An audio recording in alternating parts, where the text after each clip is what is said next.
Hello, and welcome to Around the Political World with John Ruffman. I am your host, John Ruffman. If you're a fan of the show, make sure to hit the follow button on the top right of Apple Podcasts, Spotify, or wherever you are listening at this very moment. When you hit follow, leave a review or share an episode with a friend. It helps other people discover the show, keeps us going. As I like to point out each and every day, it expands our base. There are two major stories this morning. One, Pete Hegseth, the Secretary of Defense, who, it turns out, is now clearly in jeopardy. He decided, I guess, to dismiss some key aides, and now he's attacking them. But of course, the real story here is the fact that, again, on an unsecured line, Pete Hegseth sent news about what we were doing militarily to his wife, to his brother, and to his lawyer. There is something seriously wrong when the President of the United States authorizes a statement to be made, as was done today, supporting Pete Hegseth and saying the President has full confidence in his Secretary of Defense.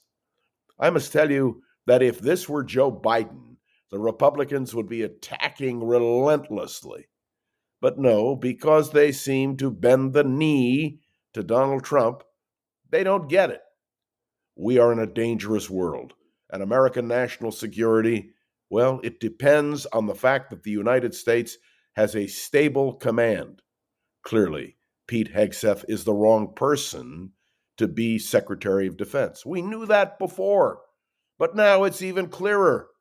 And so the question becomes, why is Donald Trump standing firmly with Pete Hegseth?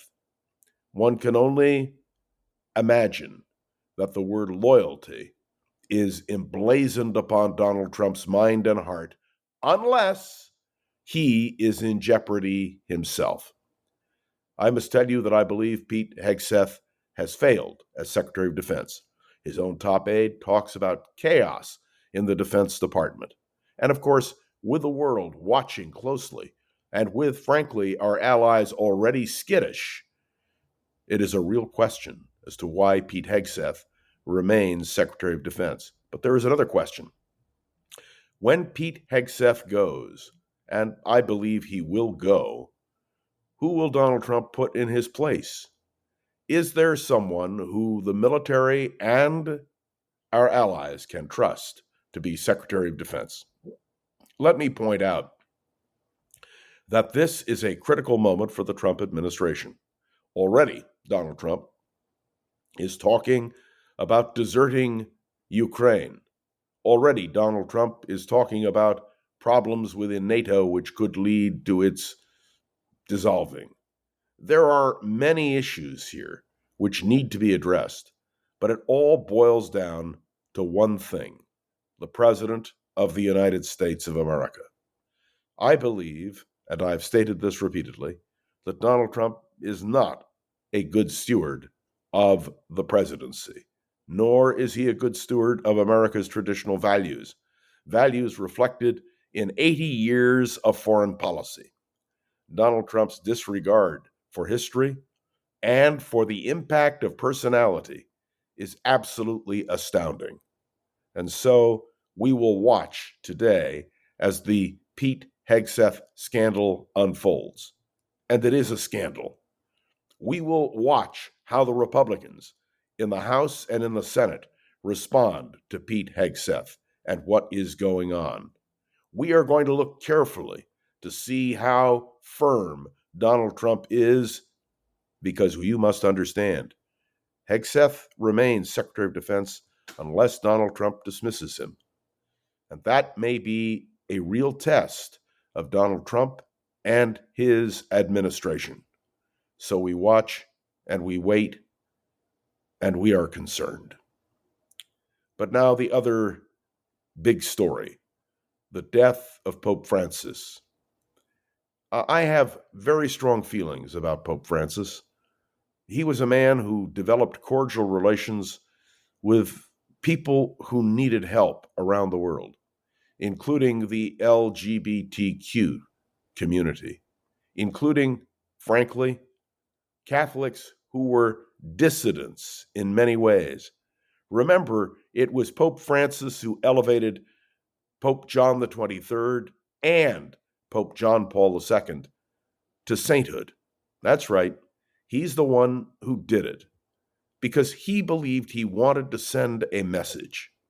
Now, I cannot help but reflect on certain problems I had with Pope Francis, including his friendship for the Jews, clearly stated, but then his use of biblical texts, which frankly reflected Jew hatred.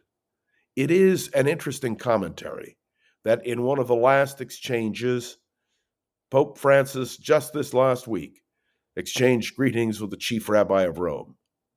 There was a cordial relationship there, but there is no doubt that the church itself has some searching to do.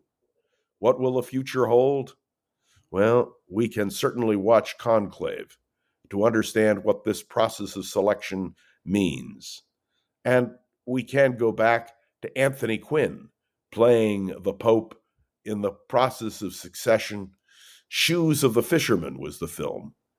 Those are, of course, fictional accounts, but the process now of the cardinals gathering in the Vatican, in the Sistine Chapel, to select a new pope, that truly is high drama for 1 billion people around the world who believe, as Catholics, that the Pope is, well, a very special individual. So now the process of selecting a new Pope begins, and the criticism and the support that Pope Francis deserves will also be dealt with. We no doubt will be talking more about this in future days. I am reminded that I should remind you of an article that I wrote in Inside the Vatican called An Incomparable Pope, John the 23rd and the Jews. You can Google it, An Incomparable Pope. You want the extended version, and I must tell you, upon reflection, I believe that this is going to be a fascinating moment in the history of the church. What direction will the church go in? Only time will tell. Thanks for tuning into another episode of Around the Political World with John Rothman. I am John Rothman.